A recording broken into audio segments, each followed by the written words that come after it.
नमस्कार, स्वागत है आपका INS 24/7 के इस बुलेटिन में। मैं हूं आपके साथ श्वेता शर्मा।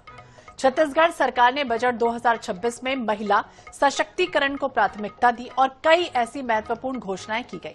इसी कड़ी में बेटियों के उज्जवल भविष्य को ध्यान में रखा गया नई रानी दुर्गावती योजना शुरू करने का ऐलान हुआ, जिसके तहत ये कहा जा रहा है कि 18 वर्ष की आयु पूरी करने वाली बेटियों को 1.5 लाख रुपए की वित्तीय सहायता प्रदान की जाएगी।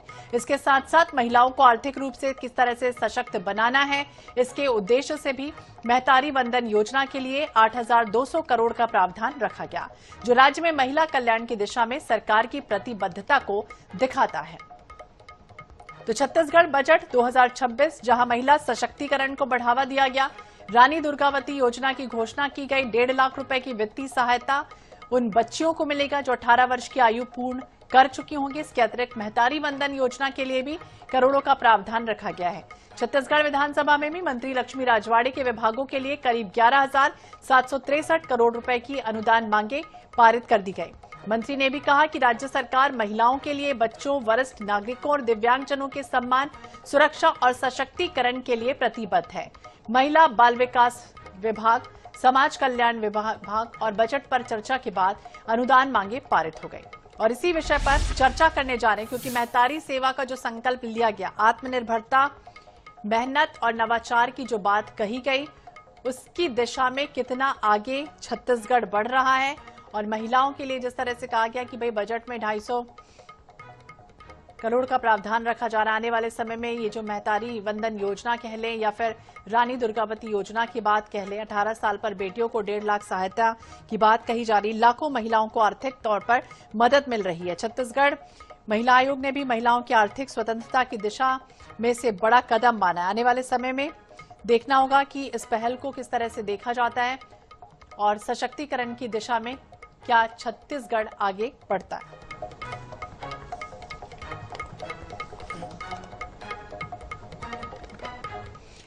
और इसी विषय पर आज हम खास तौर से चर्चा करने जा रहे हैं। हमारे साथ खास पैनल भी जुड़ गया, हमारे साथ खास मेहमान भी इस वक्त मौजूद हैं।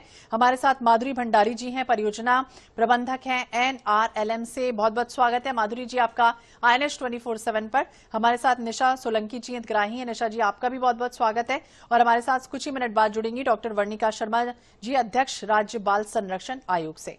सबसे पहले माधुरी जी, आपसे हम सशक्त की दिशा में देखें, महत्वपूर्ण पहल जो है वो भी है। और डॉक्टर वर्णिका शर्मा जी भी साथ जुड़ गई हैं, अध्यक्ष हैं राज्य बाल संरक्षण आयोग से। वर्णिका जी, बहुत बहुत स्वागत है आपका INS 24/7 पर। और सबसे पहले वर्णिका जी, आपसे ही अब चूंकि शुरुआत करना चाहूंगी। राज्य सरकार महिलाओं के सशक्तिकरण के लिए महतारी वंदन योजना से जिस तरह से लाखों महिलाओं को हम कह रहे हैं कि आर्थिक तौर पर मदद मिल रही है, क्या समझिए महिला आयोग इसे महिलाओं की आर्थिक स्वतंत्रता की दिशा में बड़ा कदम मानता है? जी बिल्कुल। ये माननीय मुख्यमंत्री श्री विष्णुदेव साय जी, जिन्होंने अपनी सरकार में होते हुए और जो अपने महिला बाल विकास मंत्रालय है, इस समय जो राशि उनके द्वारा एक जो निवेदित की गई थी, उसका अनुमोदन जब सरकार के द्वारा होता है, तो ये वास्तव में बहुत ही उत्तम पहल है। मैं ये नहीं कहती कि महतारी वंदन योजना के उस 1,000 से बहुत कुछ किया जा सकता है, पर एक बहुत बड़े सपने की शुरुआत जरूर की जा सकती है। वो जो छोटी छोटी सी राशि है, जिसके लिए महिलाएं किसी दूसरे का मुंह ताकती थी, उसके लिए अपने घर परिवार को छोड़ के उनको कहीं पे जाना होता था, आज ये स्थिति है कि महिलाएं उस राशि के जरिए बहुत कुछ, जहां भी आप देख लीजिए, आज जिन भी बहनों का मैंने जो बीट है वो पढ़ा, उसमें स्पष्ट रूप से यही लिखा कि उन्होंने एक शुरुआत की, उन्होंने इसके जरिए बच्चे को ट्यूशन पढ़ाया, उन्होंने अमुक के जरिए सिलाई की सामग्री खरीदी, उन्होंने अभी मैं बीजापुर से भी होके आई, वहां पे भी इसी प्रकार की चर्चा हुई। मैं ये नहीं कहती कि बहुत बड़ी चीजें इससे हो जाएंगी या बहुत कुछ बड़ा हो जाएगा, पर हाँ, किसी बड़े की शुरुआत इस सूक्ष्म से जरूर हो सकती है, जिस शुरुआत का रास्ता अपनी बहनें देखती थी। आज आप सिर्फ, हम उस समय जब बात करते थे तो बहुत सी बहनें खड़े होकर प्रश्न करती थी श्वेता जी, कि हमारे लिए क्या है, कॉलेज में जब पढ़ाने जाते थे। आज रानी दुर्गावती योजना भी सामने आ गई है। बहुत से राज्यों में इस प्रकार की योजनाएं थी, परंतु आज हमारी सरकार ने जिस प्रकार से 1.5 लाख की राशि उन बच्चियों के लिए अनुमोदित की है, वास्तव में वो बहुत ही प्रशंसनीय है। कुल मिला के जो 1.5 करोड़ की राशि इसके लिए अनुमोदित हुई है वो वास्तव प्रशंसनीय है। बिल्कुल, वास्तव में प्रशंसनीय है, ये कहना है डॉक्टर वर्णिका जी का। हमारे साथ माधुरी जी भी जुड़ी हुई है। माधुरी जी, आपको क्या लगता है कि महिला और बाल विकास विभाग के बजट में जिस तरह से महिलाओं की सुरक्षा की बात होती है, स्वास्थ्य की बात होती है, पोषण के लिए कई बड़े प्रावधान किए गए, और कैसे देखती हैं आप इस पहल को? महिलाओं को शासन ने जब बजट में निकाला तो केंद्र बिंदु में रख के निकाला। ये सबसे बड़ी बात होती है महिलाओं के लिए कि किन्हीं महिलाओं को केंद्र बिंदु में रखे। और हम महिलाओं के आर्थिक सशक्तिकरण की बात करते हैं तो शासन ने जो अभी महतारी योजना लाई है उसमें जो 1,000 की राशि है वो उनके नींव को हम उससे जोड़ के देखते हैं। अगर महिलाएं उन रुपयों से अपने सपने साकार करती हैं तो हम जिस योजना में काम कर रहे हैं राष्ट्रीय ग्रामीण आजीविका मिशन, जिसके तहत 18 वर्ष से अधिक की महिलाओं को हम समूह में जोड़ते हैं और उनको सीआईएफ की राशि 60,000 6 महीने के बाद देते हैं, जिससे वो अपने आर्थिक स्थिति को सुधार पाए, अपने व्यावसायिक बारीकियों को, छोटे व्यवसाय को चालू कर पाए। और जब महिलाएं आर्थिक रूप से सशक्त होती हैं तो हमने देखा है उनकी सामाजिक प्रतिष्ठा भी अपने आप बढ़ जाती है, क्योंकि महिलाएं जो है अपने घर के कामकाज में बिल्कुल निपुण होती है, मैनेजमेंट उनको आता है। अगर वो आर्थिक स्थिति उनकी मजबूत हो जाती है किसी व्यवसाय को करने के लिए, तो घर के साथ साथ वो समाज, परिवार सबको आगे लेके चलती हैं। और एक महिला अगर घर में आगे बढ़ती है, उनकी आर्थिक स्थिति मजबूत होती है, तो उनके आने वाली कई पीढ़ियां उनसे सीख लेती है और उस व्यवसाय को आगे बढ़ाती है। हमने देखा है कि बहुत बार ऐसा होता है कि महिलाओं को काम करने के लिए, शुरुआत करने के लिए आर्थिक सहायता की जरूरत पड़ती है। हमने देखा है कि बीमा की राशि बहुत कम राशि होती है और वो पटा पाने में कई महिलाएं सक्षम नहीं होती हैं। तो जो 1,000 की राशि महिलाओं को दी जाती है तो वो अपने बीमा का जो किस्त है, जो बिल्कुल मिनिमम होता है, वो बहुत अच्छे से पटा पा रही हूँ। एक नया चीज ये भी है। और हम लोग महिलाओं को अगर और भी आगे बढ़ाना चाहेंगे, उद्योग से जोड़ना चाहेंगे, व्यापार से जोड़ना चाहेंगे, तो शासन ने उनका बहुत ही ध्यान रखा है। हमको एनआरएलएम की टीम दी है जिससे हम वित्तीय बारीकियों को सीख पाए और जो भी समस्याएं जमीनी स्तर पे आ रही हैं उनको हम इस टीम के माध्यम से जुड़ जाएं। इसके लिए शासन का हमको आप लोगों को बहुत बहुत धन्यवाद कि इस तरीके की योजनाएं लाती हैं जिससे महिलाएं बिल्कुल आर्थिक रूप से सबल हो पाए, उनका पहला सीढ़ी वो चढ़ पाए। क्योंकि जब महिलाएं आगे बढ़ती हैं और पहला सीढ़ी उनका मजबूत होता है तो कहीं न कहीं जाके उनकी सफलता निश्चित ही होती है। इसके लिए शासन का मैं पुनः धन्यवाद करती हूँ कि इस तरीके की योजना लाई सरकार ने जो महिलाओं को आगे ला पाए। महिलाओं की जो परिस्थितियां थी उनको शासन ने समझा एक परिवार की भांति और परिवार के पालक के रूप में उन्होंने इसका महिलाओं का साथ दिया ताकि वो अपनी जरूरतों को आराम से पूरी कर पाए। इसके लिए शासन का पुनः धन्यवाद। बिल्कुल माधुरी जी, आपने ठीक कहा। और डॉक्टर वर्णिका जी भी यही कह रही थी कि परिवार में वैसे भी कहा जाता है कि महिला अगर सशक्त है, आत्मनिर्भर है, तो कहीं ना कहीं उसका जो परिवार है वो भी सशक्त, आत्मनिर्भर अपने आप बन जाएगा, क्योंकि महिला जो है वो सुरक्षित एक भविष्य भी दे सकती है और परिवार को भी खुशहाल कर सकती है। निशा जी भी हमारे साथ हैं, हितग्राही हैं। निशा जी, आपसे भी समझना चाहेंगे, चूंकि कब से आप इस योजना का लाभ ले रही हैं, दूसरी तरफ अगर बात करें तो कितनी आपको आर्थिक मदद या संबल इस योजना से मिल रहा है? मुझे जुड़े हुए इसमें अभी 2 वर्ष हुए हैं। मैं 2023 में मुझे विहान योजना के बारे में पता लगा। इससे पहले मैं विहान के बारे में नहीं जानती और जब से मुझे पता लगा है तो मुझे बहुत सारी योजनाओं की जानकारी मिली है। इससे पहले मैं एक हाउसवाइफ थी, जो कि मैं 15 साल मैंने वहाँ पे घर पे बिताए हैं। तो मुझे ऐसा लगा मैंने अपने 15 साल वेस्ट कर दिए, क्योंकि मैं वहाँ पे चाह कर भी कुछ नहीं कर पाई। जैसे ही मैं विहान में जुड़ी तो मुझे यहाँ पे सारी योजनाओं के बारे में पता लगा है कि अगर कोई महिला अगर कुछ कार्य करना चाहती है तो विहान के प्रशिक्षण दिया जाता है। वो जिस भी क्षेत्र में आगे बढ़ना चाहती है उन्हें प्रशिक्षण देकर आगे बढ़ाया जाता है। और अगर वो प्रशिक्षण लेती है फिर ऋण के माध्यम से। वर्णिका जी, राज्य में महिलाओं की सुरक्षा के लिए अगर हम देखें तो वन स्टॉप सेंटर, सखी निवास जैसी तमाम सुविधाएं मजबूत करने की बात कही गई इन तमाम योजनाओं से। क्या लगता है कि पीड़ित महिलाओं को इससे आर्थिक त्वरित सहायता एक तरह से मिल पा रही? सखी वन स्टॉप सेंटर वास्तव में इन दिनों में महिलाओं के लिए एक बहुत अच्छा केंद्र है, जो उनको तात्कालिक और त्वरित रूप से संरक्षण प्रदान कर रहा है। एक चूंकि मैं बाल अधिकार संरक्षण आयोग में अभी अध्यक्ष के पद पे हूँ, कई प्रकार के प्रकरण हमारे सामने आए जिसमें माताएं जहाँ पे पीड़ित थीं, प्रभावित थीं या किसी प्रकार के जो अव्यवस्था, विपरीत परिस्थितियों का सामना कर रही थी, उन्होंने स्पष्ट रूप से उल्लेखित किया कि सखी वन स्टॉप सेंटर की सहायता से हमने अपनी विपरीत परिस्थितियों में बहुत सहयोग प्राप्त किया है। आज हमको वास्तव में ये देखने की जरूरत है कि महिलाओं को एक शब्द आज मैं कहना चाहूंगी, हर प्रकार का न्याय हम दे रहे हैं, कानूनी न्याय भी दे रहे हैं। आज आप देखिए कि पॉक्सो की पीड़िता के लिए भी हमारी सरकार के द्वारा 4 सपोर्ट पर्सन की नियुक्ति की गई है, ताकि उसके न्याय में किसी भी प्रकार का विलंब ना हो, किसी भी प्रकार की बाधा ना आए, क्योंकि घर से वहां तक जाना, वहां जाके कानूनी न्याय, शारीरिक और मानसिक जो तमाम पीड़ा से वो गुजर रही है, उन स्थानों पे सामंजस्य हो पाना या उन स्थानों के लिए त्वरित निराकरण प्राप्त कर पाना, इसके लिए किसी एक व्यक्ति को हम तलाशते हैं और उस समय में वो व्यक्ति भी कई बार पीड़ा का कारण बनता है, ऐसा हम देखते हैं। तो इस स्थिति में 4 सपोर्ट पर्सन की नियुक्ति की गई है।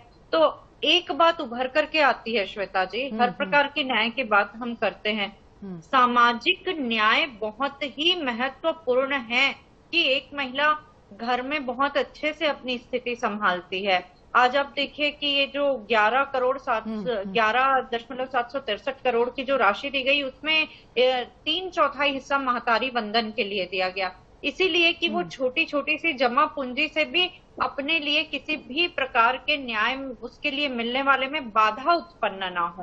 तो सामाजिक न्याय मेरी दृष्टि से आज में वर्तमान परिस्थितियों में बहुत ही महत्वपूर्ण है, क्योंकि यदि एक महिला मन से मजबूत होगी तो वो हर प्रकार की चुनौतियों का सामना अच्छे से कर पाएगी। और मन की मजबूती के लिए ये छोटे छोटे से फैक्टर, देखने में छोटे लगे घाव करे गंभीर, बहुत मायने रखते हैं। बिल्कुल, छोटे छोटे ये जो है योजनाएं से ही कह सकते हैं कि बूंद बूंद से ही घड़ा भरता है। माधुरी जी, सरकार जिस तरह से बेटियों के भविष्य को भी अब सुरक्षित रखने के लिए नई योजना लाई जा रही है, रानी दुर्गावती योजना, क्या ये बालिकाओं की शिक्षा, आत्मनिर्भरता को बढ़ावा देगी, उसमें मदद करेगी आने वाले समय में, लगता है आपको? बिल्कुल, देखिए महिलाओं की शिक्षा शुरू से की जा रही है और हम एजुकेशन का स्तर में भी देखेंगे, उनके परसेंटेज में भी देखेंगे, तो ये किसी से छुपा नहीं है कि उनके पढ़ाई में जो सबसे आगे हैं बालिकाएं ही हैं।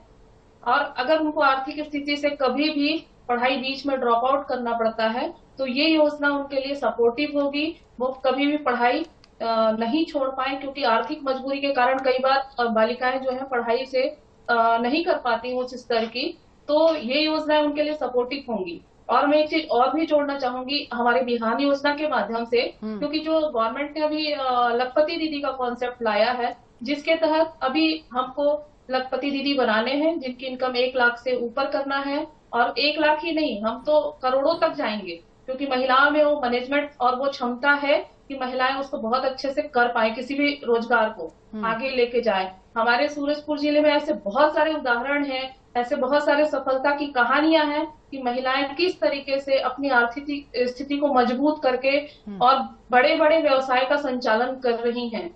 हमने पिछली बार देखा है कि गवर्नर सर ने सिलफिली में एक दुकान का विजिट किया था, वो उससे बहुत ज्यादा प्रभावित हुए थे कि किस प्रकार महिलाएं आगे बढ़ रही हैं। और अभी लखपति ग्राम बनाने की भी घोषणा सरकार कितनी चुनौतियां फेस करती हैं माधुरी जी जब ग्रामीण महिलाओं से कई बार मिलती हैं, तो फिर काफी चुनौतियां भी रहती हैं, क्योंकि कई बार कन्वेंस भी उन्हें करना होता है, वो नहीं कन्वेंस हो पाती, तो फिर ऐसे में किस तरह से उनको जागरूक किया जाता है? उनको जागरूक करने के लिए पहले हमने कहा है कि कोई भी काम अगर अकेले करे तो थोड़ा मुश्किल होता है, लेकिन अगर उसको 10 के ग्रुप के साथ करे तो वो आसान हो जाता है चीजों को समझना, क्योंकि बिजनेस में बहुत सारे पार्ट होते हैं। अगर हर पार्ट की जिम्मेदारी अगर अलग अलग महिलाओं को दी जाए और एक टीम की भांति काम कराया जाए तो उसका बेनिफिट हमको बहुत ज्यादा मिलता है। हमने देखा है कि सबसे शुरू में फाइनेंशियली दिक्कत होती है उनको और मैनेजमेंट की दिक्कत होती है। चूंकि महिलाएं मैनेजमेंट में माहिर है, उनको एक बार ट्रेनिंग दे दिया जाए तो उस काम को कर सकती है। हमारी योजना के तहत उनको वित्तीय सहायता में भी मदद की जाती है, जैसे उनको बैंक से लोन कराया जाता है। कोई भी योजना को चालू करने के लिए फाइनेंस सबसे इम्पोर्टेंट चीज होती है और उसमें हम देखते हैं कि फर्स्ट जो लोन हम कराते हैं समूह के माध्यम से 1.5 लाख तक की राशि हम उनको देते हैं कोई व्यवसाय को चालू करने के लिए बैंक के माध्यम से। फिर अगर वो अच्छे से काम को कर पाती हैं तो 1 साल के बाद पुनः 6 लाख तक की राशि उनको प्रदान करने का प्रावधान भी है लोन से ही, जो माध्यम से होता है, जिससे वो अपने व्यवसाय को बिना वित्तीय व्यवधान के, हम देखें गवर्नमेंट इतना सपोर्ट करे कि अगर महिलाएं बस आगे हैं, उनको बस ये सोचना है, उनकी क्षमता है, वो काम करना चाहती हैं, तो जो वित्तीय चीजें हैं वो उनको पीछे नहीं कर पाएगी। इसके लिए शासन बैठी है और हमारी बिहान की टीम उनके हमेशा साथ रहेगी। यहाँ पे बिहान की बहुत बड़ी टीम है, यहाँ पे हर गांव में हमारी टीम है जो महिलाओं को आगे लाने का काम कर रही है। डॉक्टर वर्णिका जी, किशोरी बालिकाओं के स्वास्थ्य स्वच्छता के लिए भी हमने देखा है कि लगातार कई ऐसी किशोरी बालिका योजना हो, शुचिता योजना हो, जिसके लिए बाकायदा बजट में प्रावधान रखा गया। क्या इनसे भी रिलेटेड अगर हम बात करें तो किशोरियों के स्वास्थ्य के प्रति जागरूकता बढ़ाने की कोशिश है एक तरह से? जी बिल्कुल, ये जो किशोरी बालिका योजना थी ये अत्यंत महत्वपूर्ण योजना है, क्योंकि मेरे कार्य क्षेत्राधिकार में ये आते हैं और अक्सर मैं ये विषय देखती थी कि जो आज की बेटी कल है माता और वही है भारत भाग्य विधाता। यदि आज किशोर होती बेटियों के स्वास्थ्य के लिए, उनके एजुकेशन के लिए, उनके मतलब विभिन्न पहलुओं पे यदि आज हमारा ध्यान नहीं गया तो हम आधारभूत उम्र में ही जो मतलब एक नव उम्र में ही आधारभूत बातों से गुरेज कर रहे हैं और आगे चल के फिर उसको संभालने की कोशिश कर रहे हैं। ऐसी बातें होती हैं। पर अभी ये जो किशोरी बालिकाओं के लिए थी, ये तमाम योजनाएं बहुत ही महत्वपूर्ण हैं। दूसरा, चाइल्ड हेल्पलाइन को लेकर के भी जो इन्होंने जागरूकता कार्यक्रमों को लेके एक विशेष पहल की है, वो भी बहुत जरूरी थी और वो की गई है। अभी कुछ बीते 3-4 दिन पूर्व ही हमने भी आयोग की ओर से अनुशंसा की और स्पष्ट तौर पे कहा है कि किशोरी बालिकाएं किसी भी प्रकार से, बालक हैं, बालिकाएं हैं, किसी भी प्रकार से हताहत ना हो, किसी भी प्रकार से पीड़ा या परेशानी की अवस्था में थानों में एक स्लेट और पट्टी के रूप में उनके जो बाल कल्याण अधिकारी हैं उनका नंबर लिखा होगा और चाइल्ड हेल्पलाइन का नंबर सभी सरकारी जो कार्यालय हैं उनके दीवारों पे लिखा हुआ होगा, जिससे ये सभी चीजें धारा 107, 8 और 9 के तहत बाल सुलभ होकर के कार्य करें और बच्चे का नाम गोपनीय रखा जाएगा और लोग बच्चे के पास जाकर के इस पे कार्यवाही करेंगे। तो इस प्रकार से जो शुचिता योजना भी है, जो बालिकाएं हैं उनके किसी भी प्रकार से जो उनकी मानसिक और शारीरिक हित है, इन सभी चीजों को ध्यान में रखते हुए उनके लिए ये योजनाएं हैं और एक पर्याप्त बजट का प्रावधान है। दूसरा विशेष ध्यान आपकी ओर आकर्षित करना चाहूंगी, आंगनबाड़ी की स्थिति को लेकर के एक स्थिति चिंताजनक होती थी कई बार कि वहां पे इंफ्रास्ट्रक्चर में बहुत ध्यान देने की जरूरत थी। आंगनबाड़ी में पोषण आहार को लेकर के बहुत सोचना पड़ता था, क्योंकि आंगनबाड़ी केंद्र तो स्थापित थे पर बहुत बड़ी चुनौती थी हमारे पास पिछले 2-2.5 वर्षों में कि इनका कुशल संचालन हो सके और इसकी गति थोड़ी अपेक्षाकृत धीमी थी। पर अभी जो बजट आया है इससे एक बहुत अच्छी अपेक्षा मतलब निर्मित हुई है, जो 800 करोड़ का और 600 करोड़ का क्रमशः बजट सैंक्शन हुआ है कि इन दोनों ही क्षेत्रों में पर्याप्त रख रखाव होगा और बच्चों को उनके लिए जो पर्याप्त पोषण आहार के साथ जो उनके ग्रोथ से संबंधित चीजें हैं वो भी वहां पे वो भी मिल जाएगी। निशा जी, क्या लगता है, आंगनबाड़ी का भी चूंकि जिक्र किया है, महिलाओं बच्चों के पोषण को खासतौर से ध्यान रखा जाता है, मजबूत करने की तमाम वो योजनाएं हैं, जमीनी स्तर पर क्या लगता है सकारात्मक बदलाव आ रहा है, पॉजिटिव वे में लोग इसे ले रहे हैं? क्या वाकई में बच्चे जो है पोषण या फिर महिलाएं जो है वो अपने स्वास्थ्य के प्रति जागरूक हो रही? शासन की बहुत अच्छी योजना है और तो मुझे पता है ग्रामीण की जो महिलाएं होती है वो अपने हेल्थ पे ध्यान नहीं देती हैं, उनका डेली का वही रूटीन चलता है। बट ये जो आंगनबाड़ी के माध्यम से योजनाएं आ रही हैं इसकी वजह से महिलाओं को बहुत लाभ मिल रहा है, वो अपने प्रति और अपने बच्चों के प्रति अच्छे से ध्यान रख पा रही हैं और उन्हें ये इन सब चीजों का लाभ मिल रहा है। और जो पहले शिकायतें आती थी कि बच्चे कमजोर हो रहे हैं, उन्हें कुछ बीमारियां हैं या फिर वो अच्छे से हैं, तो वो सारी चीजें अब सुनने में नहीं आती है और ये बहुत अच्छा एक कार्य है जिसके माध्यम से ग्रामीण एरिया में इन सबको लाभ मिल रहा है। जी, छोटा सा सवाल माधुरी जी आपसे भी कि क्या सरकार महिला सुरक्षा जागरूकता कार्यक्रम पर विशेष जोर देने की बात तो कह रही है, छत्तीसगढ़ महिला आयोग भी हम देख रहे हैं कि लगातार सक्रिय भूमिका निभा रहा है तमाम योजनाओं को लेकर? जी बिल्कुल, महिलाओं की सुरक्षा सबसे बड़ी प्राथमिकता है, क्योंकि महिलाएं सुरक्षित होंगी तो उनका परिवार सुरक्षित होगा, परिवार सुरक्षित होगा तो ही समाज बहुत अच्छे से सुरक्षित होगा। तो महिलाओं की सुरक्षा सरकार ने बहुत ध्यान दिया है और दे रहे हैं और बहुत सारी टीमें हैं जो इस पे काम कर रही हैं। महिला आयोग हो गया, एनआरएलएम की टीम हो गई जो सिर्फ महिलाओं को लेके काम कर रही है। महिलाओं की आर्थिक स्थिति भी देखिए, वो आगे बढ़ाने की कोशिश कर रही हैं, क्योंकि कोई भी महिला की अगर आर्थिक स्थिति अच्छी होगी तभी वो समाज में आगे बढ़ पाएंगी, समाज में उनकी प्रतिष्ठा बढ़ेगी और सामाजिक स्थिति फिर अपने आप सुधरती चली जाएगी और समाज की मुख्य धारा से वो जुड़ पाएंगी। तो इसके लिए भी शासन का बहुत धन्यवाद कि उन्होंने महिलाओं को आगे लाने के लिए इतना बड़ा कदम उठाया और इतनी सारी योजनाएं संचालित कर दी। तो तमाम बड़ी योजनाएं जो है वो समय चल रही है छत्तीसगढ़ में। उम्मीद ही की जा सकती है कि आने वाले समय में महिलाओं को इससे बेहतर और लाभ मिले। बहुत बहुत शुक्रिया आप तीनों ही मेहमानों का बातचीत करने के लिए, इस परिचर्चा में हिस्सा लेने के लिए। तो महतारी सेवा का संकल्प, आत्मनिर्भरता, मेहनत, नवाचार किया जा रहा है। छत्तीसगढ़ महती भूमिका एक तरह से निभा रहा है महिलाओं को सशक्त, आत्मनिर्भर बनाने की दिशा में। इसी के साथ इस बुलेटिन में फिलहाल इतना ही। बाकी अपडेट्स के लिए आप देखते रहिए INH 24/7। नमस्कार।